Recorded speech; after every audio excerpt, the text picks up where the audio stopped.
یہ صرف ایک ملک کی کہانی نہیں، یہ انسانیت کے امتحان کا وہ صفحہ ہے جہاں ہر لفظ خون سے لکھا گیا۔ یہ سوڈان ہے، ایک ایسا ملک جو کبھی نائل کے کنارے زندگی کی علامت تھا، آج وہی دریا خون کی سرخی سے شرمندہ ہے۔ سوڈان کی کہانی ہزاروں سال پرانی تہذیبوں سے شروع ہوتی ہے۔ یہاں ناپاٹا، مروی اور نوبین سلطنتوں نے جنم لیا۔ وہ وقت جب نائل کے کنارے علم، فن اور تجارت کے چرچے تھے۔ لیکن پھر سامراجی طاقتوں نے قدم رکھا۔ برطانیہ اور مصر نے سوڈان کو بانٹ دیا۔ پرامن نام پر ظلم کی تاریخ لکھی گئی۔ آزادی ملی مگر غلامی کا چہرہ نہیں بدلا۔ اقتدار کبھی فوج کے ہاتھ میں، کبھی کسی خود ساختہ رہنما کے۔ 1960 کی دہائی میں خانہ جنگی شروع ہوئی، پھر جنوب نے بغاوت کی اور 2011 میں جنوبی سوڈان الگ ہو گیا، مگر خون رکا نہیں، صرف سمت بدل گئی۔ یہ باب بتاتا ہے کہ موجودہ بحران کسی ایک دن میں نہیں آیا، بلکہ دہائیوں کے زخموں کا نتیجہ ہے۔ سوڈان کا ماضی ایک آئینہ ہے جس میں ہم اپنی ہی غفلت دیکھ سکتے ہیں۔ 2019 جب سوڈان کی گلیوں میں امید نے جنم لیا، ہزاروں نوجوان، عورتیں، بزرگ سب سڑکوں پر نکلے۔ نعرہ ایک تھا، آزادی، انصاف، انقلاب۔ عمر البشیر کی 30 سالہ آمیریت کا خاتمہ ہوا۔ لوگ سمجھے نیا سورج طلوع ہوا ہے، لیکن اقتدار کے ایوانوں میں وہی پرانے چہرے چھپے تھے۔ فوجی جنرلز نے اقتدار اپنے قبضے میں رکھا۔ جمہوریت کا خواب ایک بار پھر بندوق کی نالی سے گزرنے لگا۔ یہ باب اس امید کا مرثیہ ہے جو چند مہینوں میں خاک ہو گئی۔ لوگوں نے سمجھا کہ ظلم ختم ہوا، مگر اصل اندھیرا تب شروع ہوا۔ اپریل 2023 دارالحکومت خرطوم پر گولیوں کی بارش۔ سوڈانی فوج، SAF اور ریپڈ سپورٹ فورسز آمنے سامنے۔ یہ دونوں کبھی ایک تھے، مگر اقتدار کی ہوس نے انہیں دشمن بنا دیا۔ ہر فریق کہتا تھا کہ وہ ملک بچا رہا ہے، مگر دونوں نے اسے جلایا۔ گھروں پر بم گرے، اسپتال تباہ ہوئے، بچے ماں کی گود میں مارے گئے۔ انٹرنیٹ بند، کھانا ختم، خوف عام۔ یہ باب سوڈان کی جدید تاریخ کی سب سے بڑی تباہی کا عکاس ہے، جہاں دشمن کوئی باہر سے نہیں آیا، بلکہ اپنے ہی بھائی ایک دوسرے کے خلاف کھڑے ہو گئے۔ اگر سوڈان کا دل خرطوم ہے تو اس کا زخم دارفور ہے۔ یہ وہ خطہ ہے جہاں 2003 میں بھی نسل کشی ہوئی، لاکھوں مارے گئے۔ آج 2025 میں تاریخ خود کو دہرا رہی ہے۔ قبیلوں کے دیہات جلائے جا رہے ہیں، عورتوں کو اغوا کیا جا رہا ہے، بچے بھوک سے مر رہے ہیں۔ عالمی میڈیا خاموش، اقوام متحدہ کمزور۔ دنیا کی سب سے پرانی نسل کشی آج ایک نئی شکل میں زندہ ہے۔ یہ باب چیخ بن کر نکلتا ہے دارفور کے خیمہ بستیوں سے، جہاں انسان اب صرف زندہ رہنے کی امید پر سانس لے رہا ہے۔ جنگ نے سب کچھ چھین لیا۔ 2 کروڑ سے زائد لوگ بے گھر۔ یہ دنیا کی سب سے بڑی انسانی نقل مکانی ہے۔ قحط عام ہے، خوراک نایاب، اسپتالوں میں دوائیں نہیں۔ بچے گھاس کھا کر زندہ ہیں، عورتیں دنوں بغیر پانی کے گزار رہی ہیں۔ اقوام متحدہ خبردار کر چکی ہے کہ سوڈان دنیا کا سب سے بڑا انسانی المیہ بن چکا ہے۔ یہ باب صرف ایک رپورٹ نہیں، یہ انسانیت پر فرد جرم ہے۔ جب دنیا امیر ہو رہی ہے، سوڈان بھوک سے مر رہا ہے۔ جنگ کا پہلا وار عورت پر ہوتا ہے۔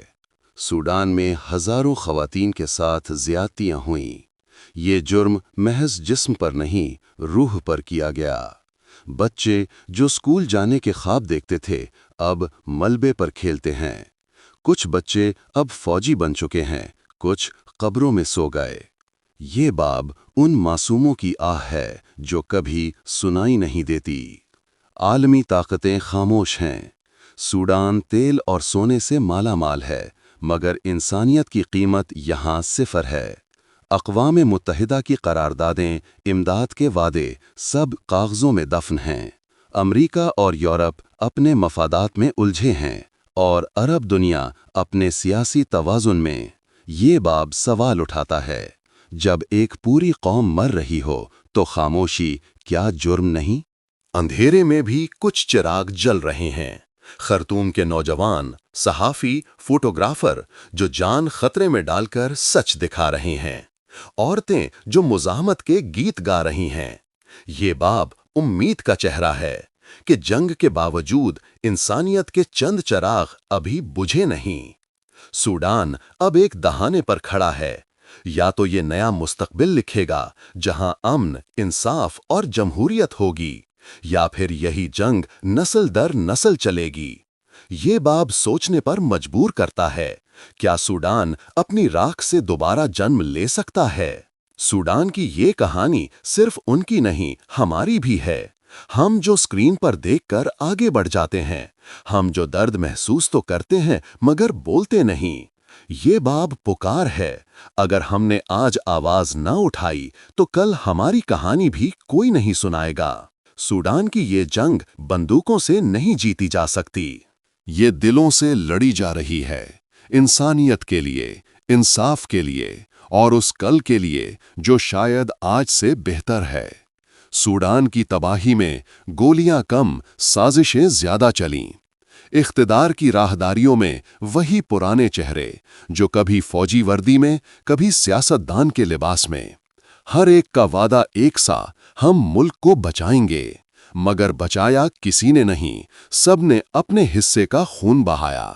یہ باب دکھاتا ہے کہ کیسے سوڈان میں سیاست ایک کاروبار بنی اور اقتدار کی جنگ نے پوری قوم کو یرغمال بنا لیا۔ ایک ملک جہاں عوام بھوکے ہیں، وہاں جرنیلوں کے محل چمک رہے ہیں۔ یہ سیاست نہیں، تماشا ہے، اور عوام اس کے خاموش تماشائی۔ سوڈان کے پاس سونا ہے، تیل ہے، زمینیں زرخیز ہیں، مگر یہ نعمتیں زحمت بن گئیں۔ ریپڈ سپورٹ فورسز نے سونے کی کانوں پر قبضہ کیا، فوج نے تیل کے ذخائر پر۔ عالمی کمپنیاں آ گئیں جو ہر طرف سے لوٹنے لگیں۔ یہ باب بتاتا ہے کہ قدرتی دولت جب انصاف کے بغیر ہو تو وہ تباہی لاتی ہے۔ سونا جو خوشحالی کی علامت تھا، آج سوڈان کے آنسوؤں میں گھل چکا ہے۔ جنگ میں گولی سے زیادہ خطرناک ہتھیار ہے جھوٹ۔ ریاستی میڈیا ایک کہانی سناتا ہے، باغی گروہ دوسری۔ سوشل میڈیا پر سچ اور فریب ایک ساتھ بکتے ہیں۔ یہ باب ان آوازوں کو دکھاتا ہے جو بند کی گئیں، ان صحافیوں کو جنہیں خاموش کرایا گیا۔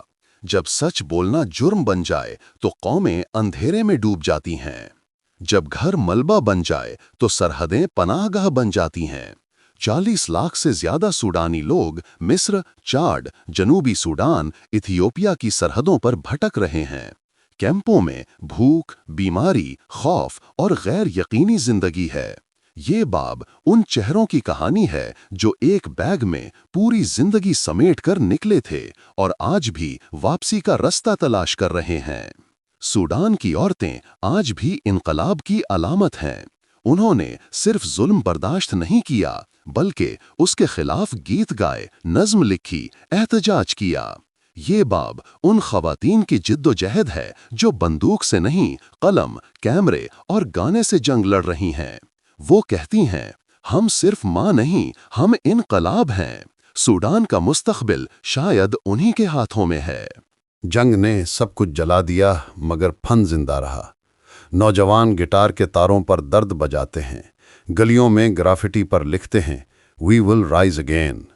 یہ باب دکھاتا ہے کہ قومیں صرف بندوقوں سے نہیں مرتیں، جب فن بجھ جائے تب مرتی ہیں۔ سوڈان کے گلوکار، شاعر، مصور آج بھی امید کے رنگوں سے اپنی زمین کو رنگ رہے ہیں۔ سوڈان کے بچے جنگ میں پیدا ہو رہے ہیں اور جنگ میں پل رہے ہیں۔ ان کے اسکول ملبہ ہیں، ان کے کھیل میدان قبرستان، مگر ان کی آنکھوں میں خواب اب بھی ہیں۔ یہ باب ان ننھے سپنوں کی بات کرتا ہے جو شاید کل کو سوڈان کی اثر نو تعمیر کا آغاز بنے۔ دنیا نے سوڈان کو خبر بننے دیا مگر انسانیت نہیں۔ امداد کے وعدے آئے مگر سامان نہیں۔ یہ باب اقوام متحدہ، عرب لیگ، افریقن یونین سب سے سوال کرتا ہے، کیا تمہیں انسان یاد ہیں یا صرف مفادات؟ سوڈان چیخ رہا ہے اور دنیا ہیڈ لائن بدل رہی ہے۔ کچھ دانشور، نوجوان اور کارکن اب بھی خواب دیکھ رہے ہیں، نیا سوڈان جو مذہب، قبیلے اور طاقت کی سیاست سے آزاد ہو، جہاں ایک بچے کا خواب فوجی نہیں، استاد بننے کا ہو۔ یہ باب امید کی سیاست پر مبنی ہے، جہاں لوگ کہتے ہیں ہم نے مرنے کے لیے نہیں، جینے کے لیے جنم لیا ہے۔ یہ آخری باب انسانیت کو مخاطب کرتا ہے۔ کیا ہم صرف ناظر ہیں؟ کیا ہماری خاموشی بھی جرم نہیں؟ سوڈان کی کہانی کسی اور جگہ کل دہرائی جا سکتی ہے۔